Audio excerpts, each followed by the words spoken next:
Hello everyone, सभी को good morning. 12th 2025 के एग्ज़ाम के लिए लॉन्ग क्वेश्चन के रूप में तीसरा क्वेश्चन आप देख लीजिएगा। तीसरा क्वेश्चन है एंगल बिटवीन टू लाइन से। 3D में ये दो क्वेश्चन इम्पॉर्टेंट है, जिसका एक question shortest distance between two lines का पहले हम वीडियो बना चुके हैं, आप प्लेलिस्ट में देख लीजिएगा। दूसरा है एंगल बिटवीन टू लाइन्स, दो लाइन के बीच का एंगल निकालना है, तो आप कैसे निकालेंगे। तो यहाँ भी दो फॉर्मेट में सवाल रह सकता है। पहला आप देखिएगा वेक्टर फॉर्म में। वेक्टर फॉर्म में आपको लाइन का इक्वेशन दे देगा r = a1 plus lambda b1, और दूसरा लाइन हो जाएगा r बराबर a2 प्लस म्यू b2। अब इन दोनों लाइन के बीच का एंगल का मतलब होता है angle between vector b1 and vector b2। दो लाइन के बीच का एंगल का मतलब हुआ दोनों लाइन जिस वेक्टर के पैरेलल है उसके बीच का एंगल, यानी angle between vector b1 and b2। यहाँ सीधा मतलब ये हुआ ये दो लाइन के बीच का एंगल मतलब angle between vector b1 and vector b2।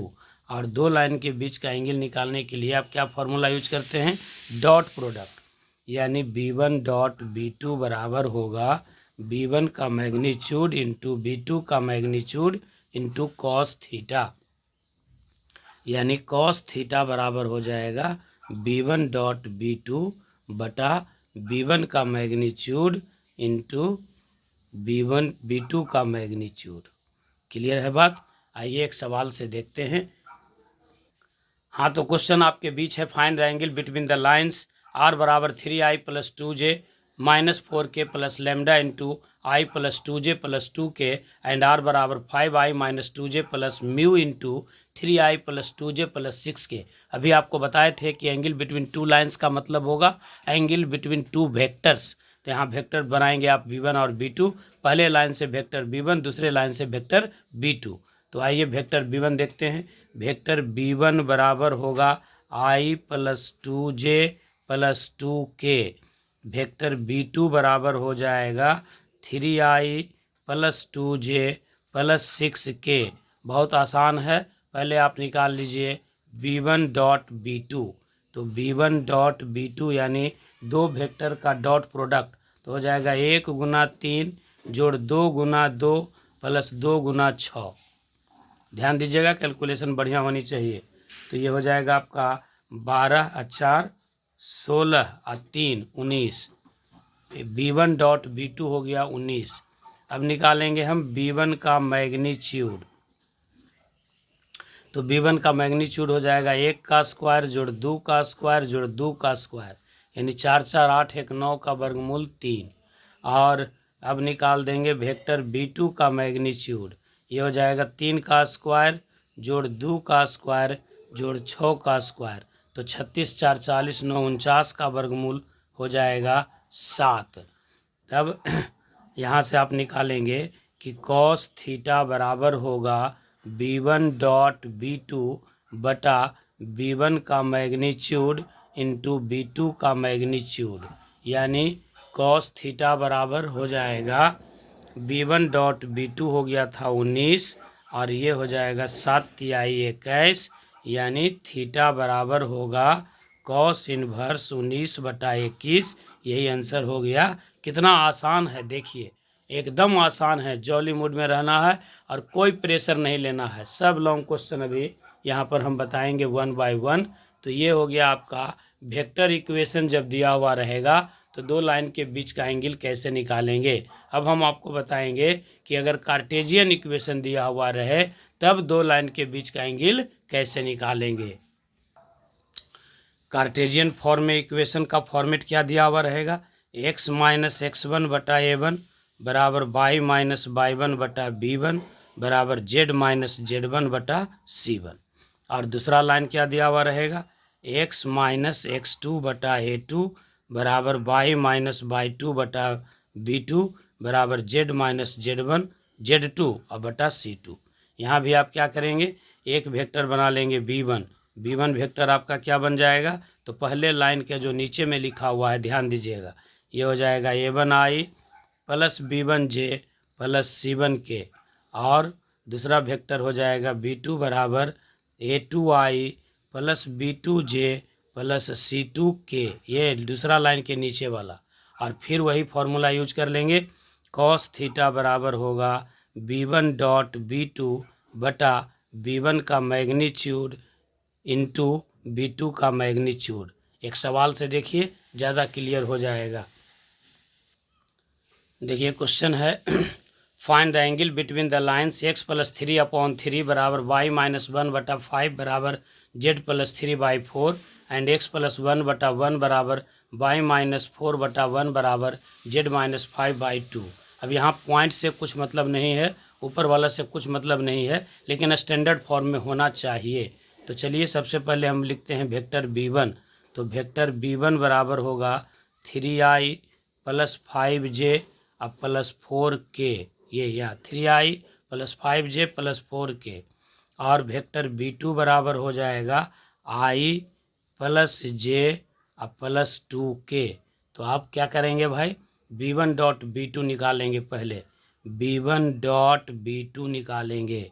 तो डॉट प्रोडक्ट मतलब क्या होगा, 3 गुना 1 जोड़ 5 गुना 1 जोड़ 4 गुना 2, तो 8 5 13 और 3 16, ये हो जाएगा आपका 16।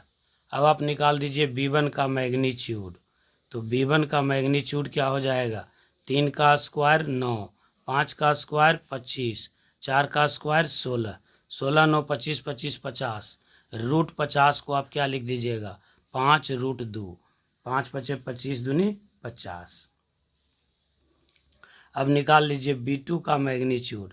b2 का मैग्नीट्यूड क्या हो जाएगा, ये हो जाएगा 1 का स्क्वायर जोड़ 1 का स्क्वायर जोड़ 2 का स्क्वायर, तो 2 दूनी 4, 4 1 5 1 6 रूट 6। तो अब लगा देंगे एंगल बिटवीन टू लाइन का फॉर्मूला, cos थीटा बराबर होगा b1 डॉट b2 बटा b1 का मैग्नीट्यूड इंटू b2 का मैग्नीट्यूड। तो b1 डॉट b2 कितना आ गया था, 16, और नीचे हो जाएगा 5 रूट 2 और गुना रूट 6 को लिख सकते हैं रूट 2 गुना रूट 3। तो ये रूट 2 गुना रूट 2 हो जाएगा 2, 2 गुना 16 से काट दीजिए तो ऊपर हो जाएगा 8 और नीचे हो जाएगा 5 रूट 3। तो cos थीटा बराबर हो गया 8 रूट 3। अच्छा, रूट 3 से ऊपर नीचे मल्टीप्लाई कर दीजिएगा, तब हो जाएगा थीटा बराबर cos इन्वर्स, ये रूट 3 से ऊपर नीचे गुना कर दीजिए तो ऊपर हो जाएगा 8 रूट 3 और नीचे हो जाएगा 5 तिहाई 15। यही इस सवाल का जवाब हो गया, थीटा बराबर cos इन्वर्स 8 रूट 3/15। अच्छा, यहाँ से एक सवाल और दे सकता है कि दो लाइन एक दूसरे के परपेंडिकुलर है तब उनके बीच का डॉट प्रोडक्ट 0 हो जाएगा, उस संबंध से लेकर करके। तो यहाँ पर एक एनसीईआरटी में बहुत अच्छा सवाल है, उसको भी आप देख लेना है। आपको ये हो सकता है कि ये सब क्वेश्चन शॉर्ट क्वेश्चन में भी डाल दे, लेकिन ज़्यादा संभावना लॉन्ग क्वेश्चन में भी है। तो एक क्वेश्चन आप और देख लीजिए इसी लॉन्ग क्वेश्चन 2 हेडिंग के तहत, एंगल बिटवीन टू लाइन के तहत एक और इम्पॉर्टेंट क्वेश्चन जो हमको दिख रहा है उसको अभी आप देख लीजिए। इस टाइप का भी एक क्वेश्चन आ सकता है, इसको देख लीजिएगा। एनसीईआरटी का ही सवाल है, find the value of p so that the lines 1 minus x बटा 3 बराबर 7y माइनस 14/2p बराबर z minus 3/2 and 7 minus 7x बटा 3p बराबर y माइनस 5/1 बराबर 6 माइनस z/5। तो पहले आप इक्वेशन को स्टैंडर्ड फॉर्म में लिखिए। तो यह दिया हुआ आपका 1 माइनस एक्स बटा 3। आप यहाँ देखिएगा x का कोफिशिएंट प्लस होनी चाहिए, तो माइनस कॉमन ले लीजिए तो मिल जाएगा x माइनस 1 बटा माइनस 3 बराबर यहाँ 7 कॉमन ले लीजिए तो मिल जाएगा y माइनस 2। अब बटा इस 7 नीचे आ जाएगा तो 7 दूनी 14 p हो जाएगा। 7 जो कॉमन ले लिए तो वो नीचे आ जाएगा, नीचे आ जाएगा तो 2/7p हो जाएगा, सॉरी 2/7p हो जाएगा बराबर z माइनस 3/2। अब यहाँ से आपको वेक्टर b1 मिल गया। वेक्टर b1 क्या हो गया, minus 3i plus 2/7p j अब प्लस 2k। अब दूसरा लाइन देखिए क्या है, दूसरा लाइन है 7 माइनस 7x बटा 3p, तो माइनस 7 कॉमन ले लीजिए तो मिल जाएगा x माइनस 1 और नीचे में क्या हो जाएगा जो -7 कॉमन लिए थे वो नीचे आ जाएगा, तो ये हो जाएगा -3/7p। और ये स्टैंडर्ड फॉर्म में है ही बाई -5/1, यहाँ माइनस कॉमन ले लीजिए तो z -6 और वो वाला माइनस नीचे आ जाएगा -5। तो अब ये आपका वेक्टर b2 बन गया, वेक्टर b2 हो गया -3p/7i अब प्लस j अब -5k। सवाल देखिए क्या कहता था, find the values of p so that the lines इतना एंड इतना, अब थोड़ा सा छूट गया है, ये लाइन जो है आर परपेंडिकुलर है, perpendicular to each other, line जो है एक दूसरे के परपेंडिकुलर है। पूरा नहीं लिख पाए हम जल्दीबाजी में, जल्दी जल्दी सोच रहे हैं कि आपको ज़्यादा से ज़्यादा क्वेश्चन आज हम करवा दें।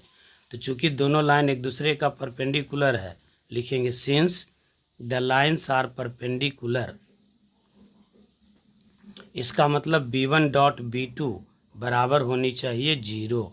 इसका मतलब क्या हो जाएगा, b1.b2 बराबर 0, तो b1 का कंपोनेंट को b2 के कंपोनेंट से मल्टीप्लाई करेंगे, कॉरस्पॉन्डिंग कंपोनेंट से। तो i का कंपोनेंट यहाँ था -3 और यहाँ है -3p/7, तो -3 गुने -3p/7 यानी 3 तिहाई 9p/7। अब आप j के कंपोनेंट को देखिए, यहाँ है 2/7p और यहाँ है 1, तो 2/7p यानी 2p/7।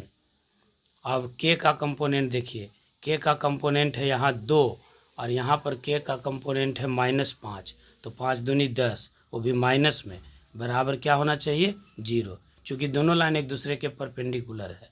तो 9 और 2 11p/7 बराबर हो जाएगा 10 यानी p का मान हो जाएगा 10 गुने 7 70/11, ये आंसर होगा। तो लॉन्ग क्वेश्चन 2 के रूप में हम आपको angle between two lines topic के तहत 3 सवाल बनाए हैं, जहां से एक सवाल आपको आने की ज़रूरत आने की संभावना है। लगातार वीडियो में बने रहिए। आज दिन भर आप सभी के नाम पूरा दिन लगे रहिएगा। अच्छा बात है कि आपको रिवीजन का मौका मिल गया है। चलिए, जब तक क्वेश्चन नंबर 3 आप ये तैयार कीजिएगा, हम आपके बीच फिर क्वेश्चन नंबर 3 लेकर आ रहे हैं। बहुत बहुत धन्यवाद, जुड़े रहिए और ज़्यादा से ज़्यादा इसे अपने दोस्तों में शेयर भी कीजिए।